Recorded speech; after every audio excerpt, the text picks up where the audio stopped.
Hello दोस्तों, आज हम देखने चलेंगे चैप्टर प्रॉफिट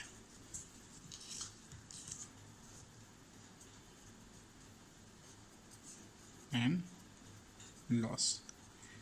इससे पहले जो हम लोगों ने देखा था, सबसे पहले परसेंटेज निकालना परसेंटेज में, और उसका इस चैप्टर में बहुत ही ज़्यादा यूज होगा प्रॉफिट और लॉस में। तो आइए प्रॉफिट और लॉस देखते हैं। सबसे पहले कुछ समझने की कोशिश करते हैं कि प्रॉफिट या गेन, प्रॉफिट को ही क्या कहते हैं, प्रॉफिट और गेन ये कब होगा, और लॉस कब होगा। ठीक है ना, दो चीज़ें हम देखने की कोशिश करेंगे कि लॉस कब होगा और प्रॉफिट या गेन कब होगा। प्रॉफिट या गेन की बात करें तो पहले दो चीज़ें समझिए, कॉस्ट प्राइस और सेलिंग प्राइस। और इसके लिए भी हमको कॉस्ट प्राइस और सेलिंग प्राइस दोनों के लिए देखना है, लॉस के लिए भी वही हमको देखना है, प्रॉफिट और गेन के लिए भी देखना है। ध्यान दीजिए, आप एक दुकान पे जाते हैं, या यूँ सपोज करिए कि आपकी एक अपनी खुद की दुकान है, और सपोज करिए कि आपकी दुकान पे आप कोई सामान बेचते हैं, या कोई एक बुक्स, आपकी एक बुक्स की दुकान है। सपोज करते हैं किसकी दुकान है, आपकी बुक्स की एक शॉप है। कोई बुक जो है आप खुद कितने में ख़रीद के लेके आते हैं, मान लेते हैं कि आप कितने रुपए में ख़रीद के लेके आते हैं, 100 रुपीज़ में। कितने रुपीज़ में ख़रीद के ला रहे हैं, 100 रुपीज़। जितने में आपने ख़रीदा, लेकिन किस पर्पज़ से, बेचने के पर्पज़ से। किस पर्पज़ से, सेल करने के पर्पज़ से। जितने में आपने ख़रीदा वो क्या कहलाएगा, कास्ट प्राइस। तो कास्ट प्राइस यानी सीपी क्या हो गई, 100 रुपये, क्योंकि यही इतनी कास्ट आपने एक तरीके से लगाई। अब इस 100 रुपये की बुक को अगर आप सपोज करिए 120 रुपीज़ में क्या करते हैं, सेल कर देते हैं, बेच देते हैं, तो ये क्या कहलाएगी, सेलिंग प्राइस। तो ये 120 रुपीज़ क्या कहलाएंगे, सेलिंग प्राइस कहलाएंगे। अब आइए देखते हैं कि कॉस्ट प्राइस और सेलिंग प्राइस ये कैसे डिसाइड करते हैं कि हमको फ़ायदा हुआ या हमको नुकसान।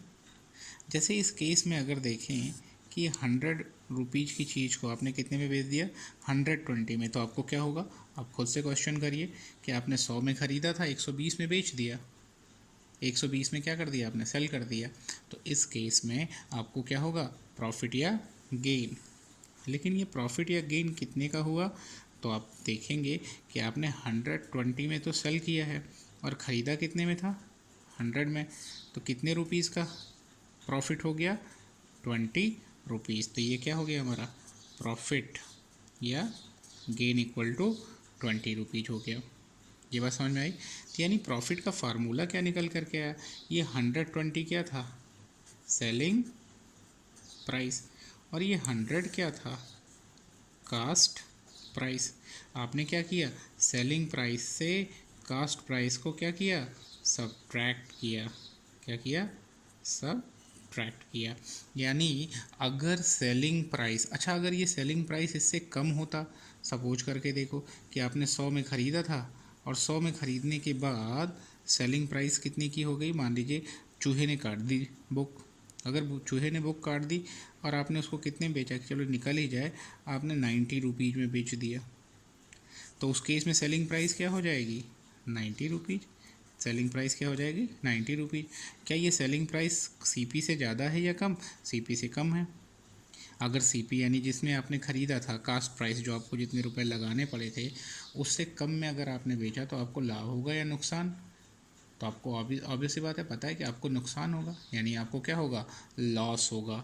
उस केस में आपको क्या हो जाएगा, लॉस। अगर आप ध्यान से देखो तो ये लॉस किसके बराबर हो रहा है, तो ये लॉस किसके बराबर हुआ, इसी एग्जांपल से समझिए। तो 100 और -90 इक्वल टू 10 रुपीज़। कितने का लॉस हुआ, 100 - 90, और ये 100 था क्या, सीपी। 100 क्या था, कास्ट प्राइस था, और ये S90 क्या था इस केस में, एसपी। तो कास्ट प्राइस माइनस एसपी। ध्यान दीजिए इसको फिर से, ये क्या था, सीपी, और ये क्या था, एसपी। जब हमारा सीपी ज़्यादा हो गया, यानी ख़रीदने की कीमत ज़्यादा हो गई, बेचने की कीमत क्या हो गई, कम हो गई, तो उसमें से क्या करना होगा, ज़्यादा से कम को माइनस करिए, यानी कास्ट प्राइस से सेलिंग प्राइस माइनस करिए, और हमारा क्या हो गया वो लॉस, वो क्या हो गया लॉस। ये बात समझ में आ रही है। यानी जब लॉस का केस होगा तो कास्ट प्राइस क्या होगी ज़्यादा, जब लॉस का केस होगा तो कास्ट प्राइस क्या हो जाएगी ज़्यादा हो जाएगी, सेलिंग प्राइस कम हो जाएगी, कम में बेच पाएंगे, तो उस केस में आपको क्या होगा लॉस, तो CP माइनस SP। और इधर हम लोगों ने क्या देखा था कि 100 रुपये की चीज़ को हमने बेचा कितने में 120 में, फ़ायदा मिला, बिल्कुल मिला। तो ये प्रॉफिट या गेन है हमारा, कैसे मिला 120 माइनस 100 करके, यानी जितने में बेचा है सेलिंग प्राइस उससे, ये क्या है 120 सेलिंग प्राइस जितने में बेचा उससे हमने क्या कर दिया 100 रुपीज़ क्या है हमारा ये कास्ट प्राइस, उससे कास्ट प्राइस को हमने क्या कर दिया माइनस किया ना, तो SP minus CP equal to हमारा क्या बन गया अब प्रॉफिट। बात समझ में आ रही है। दोनों फार्मूले में कोई अंतर नहीं है, सिंपल सी इतनी सी बात है कि ज़्यादा क्या हुआ, अगर कास्ट प्राइस ज़्यादा है, अगर क्या है कास्ट प्राइस ज़्यादा है सेलिंग प्राइस कम है तो होगा क्या लॉस, और अगर सेलिंग प्राइस ज़्यादा है और कास्ट प्राइस कम है तो होगा क्या प्रॉफिट। ये बात आपको समझ में आ गई, प्रॉफिट और लॉस। कब प्रॉफिट होगा, तो आइए देखते हैं प्रॉफिट कब होगा। कंडीशंस, कुछ कंडीशंस देखते हैं। कंडीशंस है कि व्हेन, कंडीशन है when selling price greater than cost price, खरीदने की कीमत से, देन उस केस में हमको क्या होगा प्रॉफिट होगा, और ये इक्वल टू क्या होगा selling price minus cost price. ध्यान दीजिएगा हमेशा क्या करना है ज़्यादा से कम को माइनस करना है।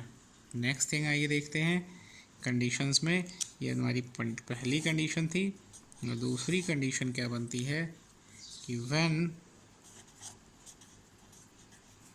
क्या हो जाए cost price greater than selling price, क्या हो जाए कास्ट प्राइस सेलिंग प्राइस से ज़्यादा हो जाए, तो तब क्या होगा, आइए इसको देखते हैं तब क्या होगा। तो when cost price greater than selling price हो जाएगा तो ऑब्वियस सी बात है खरीदने की कीमत ज़्यादा हो गई, बेचने की कीमत कम हो गई, चूहे ने काट दी आपकी बुक।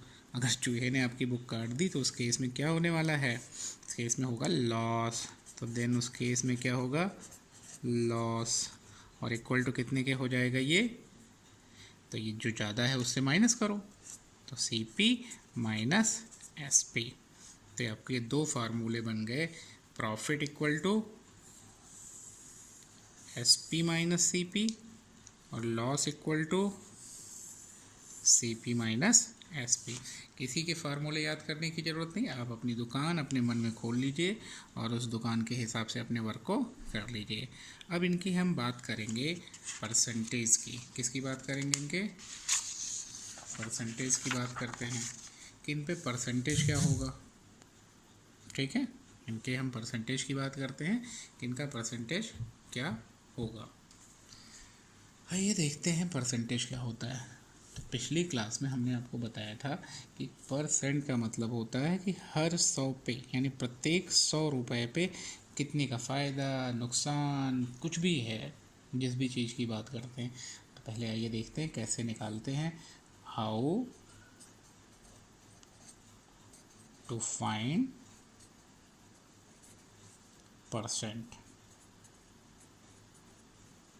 परसेंटेज, ठीक है ना।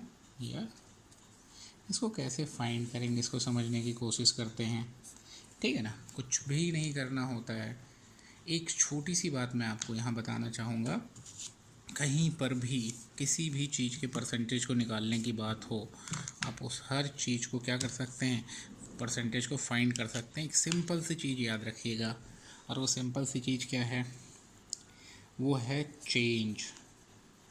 क्या है, चेंज अपॉन टोटल। लेकिन वो टोटल किस चीज़ का होना चाहिए, टोटल मैं लिख रहा हूँ, इस टोटल को मैं ब्रैकेट में आपके लिखता हूँ ठीक है ना। टोटल वो कौन सा, क्वांटिटी इन विच चेंज अकर। अकर का मतलब होता है जिसमें चेंज हो रहा है एक तरीके से, वो क्वांटिटी जिसमें वो चीज़ घटित हो रही है वो उसकी बात कर रहा है, तो उसकी क्वांटिटी लेना है। ये दो चीज़ों का मल्टीप्लिकेशन नहीं है, ध्यान दीजिएगा, ये दो चीज़ों का मल्टीप्लिकेशन नहीं है, ये चेंज, ठीक है ना, जितना चेंज आया है वो, और अपॉन टोटल, और इनटू 100। ये क्या हो जाता है हमेशा, परसेंट हो जाता है। क्या हो जाता है, परसेंट, ठीक है ना। कौन सा परसेंट, चेंज परसेंट। कौन सा परसेंट हो जाता है ये, चेंज परसेंट, ठीक है। चेंज परसेंट को कैसे लिखेंगे, चेंज अपॉन टोटल इनटू 100। इस चीज़ को ध्यान जानना जरूरी है कि चेंज किस में आ रहा है। जब आप ये जान जाएंगे कि बदलाव किस चीज़ में हो रहा है, तो आपको ये पता होगा कि नीचे टोटल में कौन आएगा। अब आप सोच के देखिए कि आपने 100 रुपये की बुक खरीदी थी, कितने की खरीदी थी, 100 रुपीज़ की बुक खरीदी थी। ये आपका क्या था, खरीदना, कॉस्ट प्राइस था। और आपने उसको 105 में इस बार लेते हैं, 105 रुपीज़ में आपने उसको क्या कर दिया, सेल कर दिया। तो ये क्या हो गया, सेलिंग प्राइस हो गई। 100 में ख़रीदा, 105 में बेचा, प्रॉफिट होगा या लॉस।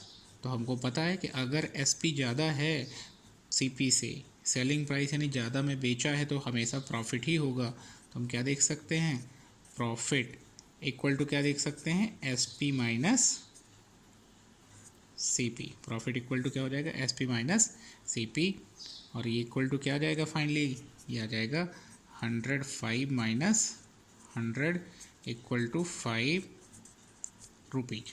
कितने रुपए का प्रॉफिट हुआ, 5 रुपीज। अगर सही ढंग से देखें तो चेंज कितने का आया, यही तो चेंज है 5 रुपीज का। अच्छा, चेंज किस में आया, ठीक है ना, चेंज किस में आया। अगर आप सोच के देखो तो क्या एसपी था पहले जो बदला, नहीं। सेलिंग प्राइस कहीं थी, नहीं। आपने ख़रीदा था, ख़रीदा था कितने पे, कॉस्ट प्राइस सीपी पे। तो बदलाव किस में आया, किस चीज़ में, सीपी में बदलाव आया, तो वो किस में बदलता है, एसपी में जाता है। सेलिंग कॉस्ट प्राइस बदलती है तो क्या बनती है, सेलिंग प्राइस बनती है। तो चेंज क्या हो गया, तो या टोटल जिसको हम कहेंगे, टोटल हमारा क्या है सही मायने में इस केस में, सीपी है। तो ये क्या हो जाएगा, 100। तो टोटल में जो बदलाव हुआ, यानी इस 100 में जो बदलाव हो गया उसका परसेंट निकालना है। तो परसेंट ऑफ चेंज, यहाँ पे सही मायने में वो क्या कहलाएगा, परसेंटेज ऑफ प्रॉफिट, या यूँ कहें प्रॉफिट परसेंट या गेन परसेंट इक्वल टू क्या हो जाएगा, हम उसी फार्मूले से चल रहे हैं। तो ये क्या हो जाएगा, चेंज। सही मायने में ये चेंज क्या है, 5 रुपये। इसी को हमने वहाँ क्या कहा है, गेन। यही हमारा इस केस में क्या है, चेंज में गेन। और किस में बदलाव आया है, टोटल। वो टोटल हमारा यहाँ क्या है, सीपी। टोटल क्या है, सीपी, और इनटू 100। तो ये कितना हो जाएगा, ये हो जाएगा 5/100, और इनटू हमारा क्या है, ये हमने सीपी भी ऐसा ही लिया था, सीपी क्या था, 100। तो 100 इंटू 100 मिल करके कितना हो जाएगा, 5%। ये 100 से 100 कैंसिल, 5%। यानी सिंपल सी बात है, जो बदलाव होगा वो क्या होगा सही मायने में, यहाँ पे गेन या फिर लॉस। क्या होगा, वो गेन होगा या फिर लॉस ही होगा बदलाव। तो अगर हम कहेंगे गेन परसेंट, अगर हम किसकी बात करें सही ढंग से, अगर हम करते हैं गेन परसेंट, किसकी बात करते हैं, गेन परसेंट, तो इक्वल टू क्या हो जाएगा, गेन परसेंट। आई थिंक ये आते हैं, किसकी बात करते हैं, गेन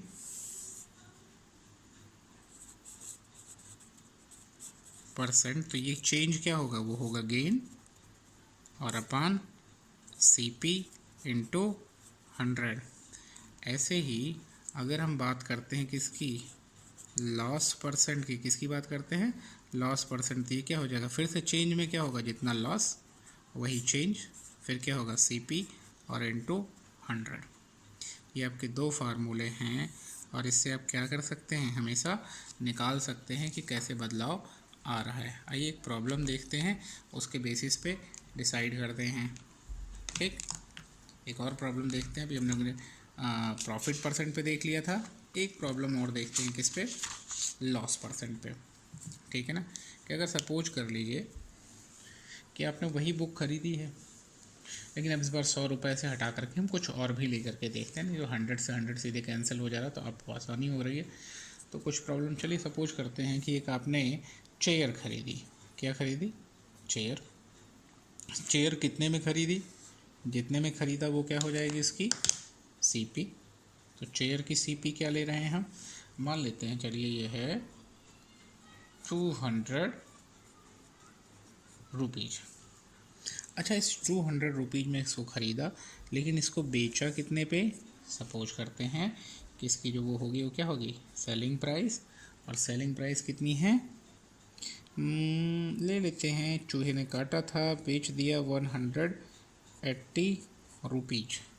अब अगर आप सोचो तो बदलाव किस में आया, तो बदलाव हमेशा किस में आएगा, कास्ट प्राइस में। किस में आएगा, कास्ट प्राइस में।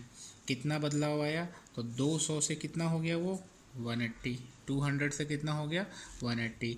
तो जो चेंज है वो सही मायने में क्या है, लॉस है। वो क्या है, कितने का घाटा हुआ, लॉस। यही लॉस हमारा क्या है, एग्जैक्टली अगर देखें तो यही लॉस ही हमारा क्या है, चेंज है। यही लॉस क्या है, चेंज। तो ये जो चेंज है यानी ये लॉस जो है ये कितना हो जाएगा, 200 माइनस 180 और इक्वल टू कितना आया, 20 रुपीज़। और हमने कहा था परसेंटेज हमेशा क्या होता है, चेंज अपॉन टोटल। टोटल जिसमें बदलाव हुआ है CP में, तो चेंज कितना है 20 अपॉन 200 और इंटू 100 फार्मूले में है। तो परसेंट में अभी आपको फार्मूला लिख के दे भी दिया है, तो ये सीधे इस बार यूज करते हैं, लॉस परसेंट इक्वल टू क्या होगा, टोटल लॉस अपॉन क्या हो जाएगा हमारा CP और इंटू 100 कितना होगा, आइए देखते हैं। तो हमारा लॉस कितना है, निकाला था ऊपर 20 रुपीज़, CP क्या है 200 और फार्मूले में क्या है 100, कितना हो जाएगा 100 बन जा, और अगर 100 बन जा और 100 2 जा और 2 10 जा, तो कितना आ जाएगा 10%। यानी लॉस परसेंट इक्वल टू क्या हो गया 10%। अब आइए एक प्रॉब्लम फिर से देख लेते हैं कि सपोज करते हैं कि आपको पहले दे दिया जाए SP, क्या दे दिया जाए, सेलिंग प्राइस दे दिया जाए, लॉस परसेंट दे दिया जाए, तो उस केस में कैसे करना है उसको, लेकिन इस चीज़ को हम नेक्स्ट क्लास में देखेंगे। नेक्स्ट क्लास में, चूँकि एक लंबा टॉपिक हो जाएगा, तो इसको यहाँ ना देख करके नेक्स्ट क्लास में देखते हैं कि प्रोसेस को अगर हमको रिवर्स करके चलना है तो कैसे होगा। तो अभी फ़िलहाल एक प्रॉफिट वाली प्रॉब्लम लेते हैं फिर से, कि सपोज करते हैं कि इस बार हमने क्या लिया है, यही चेयर को ही देख लेते हैं कि एक हमने क्या लिया, चेयर ली कितने में है, मान लीजिए 320 रुपीज़ में। कितने में ले लिया 320 रुपीज़। तो इसकी क्या हो जाएगी कास्ट प्राइस। और सपोज करते हैं कि इस चेयर को 320 रुपीज़ वाले को क्या कर दिया हमने, बेच दिया। कितने में बेच दिया, अब हमने मान लीजिए इसको हमने बेच दिया 320 को 400 रुपीज़ में। कितने में बेच दिया 400 रुपीज़ में। तो ये क्या हो जाएगा, तो 400 तो हमारा क्या बन जाएगा, सेलिंग प्राइस। ये क्या हो जाएगा, सेलिंग प्राइस। प्रॉफिट हुआ या लॉस, तो अब देखते हैं, जब सेलिंग प्राइस ज़्यादा में बेचते हैं, जितने में ख़रीदा उससे ज़्यादा में बेचेंगे तो क्या होगा, हमेशा प्रॉफिट। तो प्रॉफिट कितना हुआ, ये देखते हैं अगले स्टेप में। तो प्रॉफिट क्या हो जाएगा, 400 में बेचा, 320 में ख़रीदा, तो प्रॉफिट हो जाएगा 400 माइनस 320। और फार्मूले में क्या होगा, SP माइनस CP। कितना आ गया 80 रुपीज़। कितना रुपया हो गया 80 रुपीज़। अब प्रॉफिट हुआ है तो प्रॉफिट परसेंट निकाल सकते हैं। तो प्रॉफिट परसेंट क्या होगा, चेंज मतलब प्रॉफिट, कास्ट प्राइस में कितना बदलाव आया, प्रॉफिट के बराबर, तो हो गया कौन ऊपर प्रॉफिट अपॉन नीचे क्या हो जाएगा सीपी, किस में बदलाव हो रहा है सीपी में, और इनटू 100। आइए इसकी वैल्यू रख देते हैं, तो प्रॉफिट है कितना 80, सीपी है हमारी कितनी 320 और 100 फार्मूले का। ये देखते हैं तो ये क्या हो जाएगा 10 से ये 10 कैंसिल एक तरीके से, ठीक है। 8 1 जा 8, 8 4 जा 32, 4 1 जा 4 और 4 25 जा, तो टोटल कितना हो गया 25%। तो प्रॉफिट परसेंट कितना हो गया, प्रॉफिट परसेंट इक्वल टू 25%। आज के लिए इतना ही, फिर हम लोग मिलेंगे नेक्स्ट क्लास में जहां इसका हम रिवर्स प्रोसेस देखेंगे। तब तक के लिए नमस्कार।